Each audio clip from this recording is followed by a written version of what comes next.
زه د پونې نه راغلی مېلمه د سورا کلي انګار صاحب ته بلنه ورکوم چې راشي او تاسو ته خپل کلام وړاندې کړي.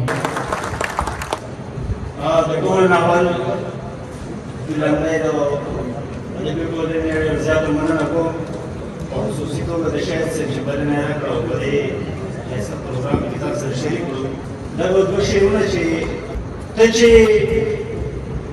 لرې رانه ګرځې ستا مرضي ده خو د ژوند دا کیسه ډېره عرضي ده.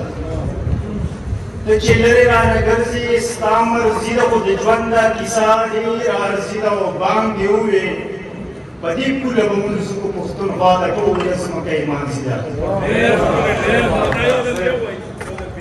ته چې لرې رانه ګرځې ستا مرضي ده خو د ژوند دا کیسه ډېره عرضي ده او بانګ دې ووې په دې پوله به مونږ کو پښتونخوا د ټوله ځمکه یې مانځي ده.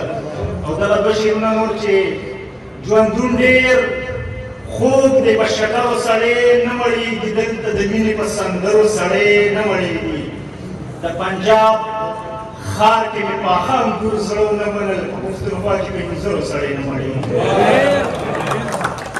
دغه د غزل څو شعرونه چې د ځان سره دا ظلم په یو لار چرته ونه کړي په ځینې ځینې خلکو چې اعتبار چرته ونه کړي. د ځان سره دا ظلم په یو لار چرته ونه کړي په ځینې ځینې خلکو چې اعتبار چرته ونه کړي. او ښه اوږد مونځ دې وکړو خو دعا دې قبول نه شوه بیا داسې د جمعې مونځ په اعتبار چرته ونه کړي. ښه اوږد مونځ دې وکړو خو دعا دې قبول نه شوه بیا داسې د جمعې مونځ په اعتبار چرته ونه کړي. او سړی چې دروغجن شي او سړی چې بې وادي شي د دغسې انسان چې انتظار چرته ونه کړي. سړی چې دروغجن شي او سړی چې بې وادي شي د دغسې انسان چې انتظار چرته ونه کړي. او دا ژوند د خاورو جوړ دی نن به وي سبا به نه وي دې ژوند سره انګاره کلک بابا چرته ونه کړي.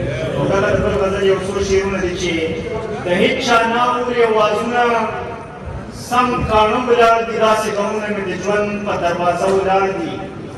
د هېچ چا نه اوري اوازونه سم کاڼه ولاړ دي داسې غمونه مې د ژوند په دروازه ولاړ دي. او چې په کوم ور د پښتون قام ودرېدل نه وو پکار زمونږ د بخت باغې ور پښتانه ولاړ دي.